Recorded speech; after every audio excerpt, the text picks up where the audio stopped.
welcome to Foodie Lounge, present to you by indiaintax.com and sulekha.com. Myself, Levin Johnson, and I've got Arjun here to assist me.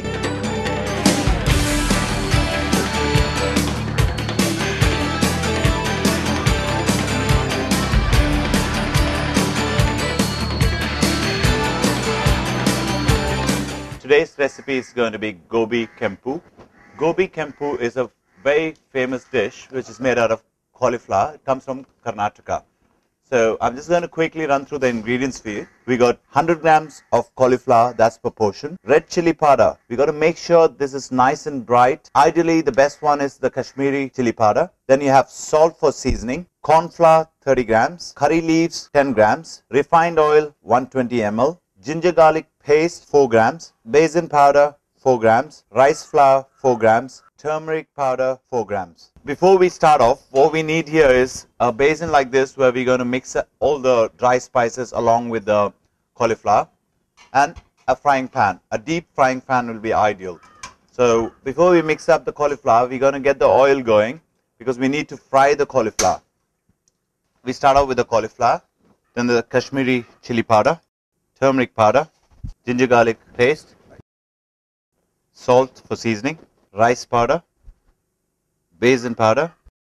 All the spices needs to stick to the cauliflower florets. Make sure the florets are nice and even.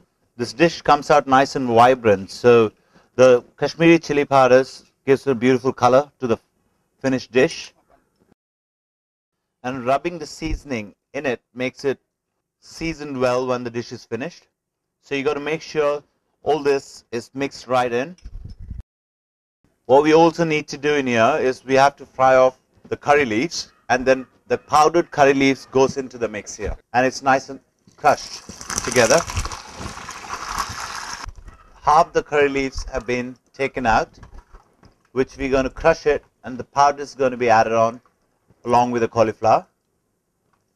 And the remaining of the curry leaves here, we're going to just fry it off to keep it as a garnish. That's the crushed curry leaves being added to the remaining cauliflower here.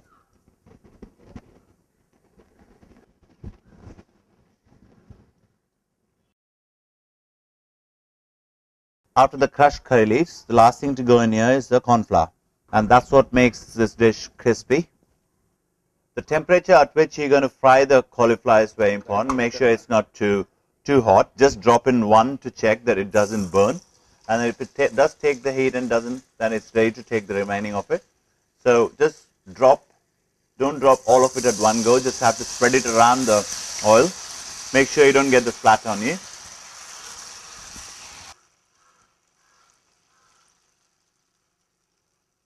At this point, you can raise the flame because the temperature of the oil is gone down. Make sure you don't stir it too much. It just needs to be rested there so that the batter sticks to the cauliflower. A good check for this is just pull out one and just see that it's nicely crispy here. And one of the tricks here is you shouldn't be stirring it once you drop the cauliflower in, because it's going to split the batter off take the batter off the cauliflower. So it has been crisp now. You can see how crispy it is, all gone together, stuck together, and it is very crisp. So at this point, you can just very gently, not using much of a ladle, just take the oil off.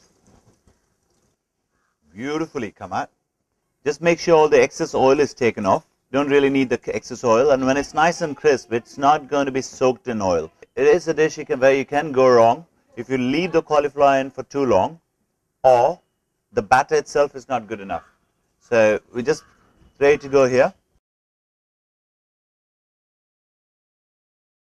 And just drop in the curry leaves, and you could tell why we need to add in the Kashmiri red chilies. That brings in the vibrance in the dish, and it looks beautifully presented here with curry leaves on top, and Gobi Kempu is ready to be served.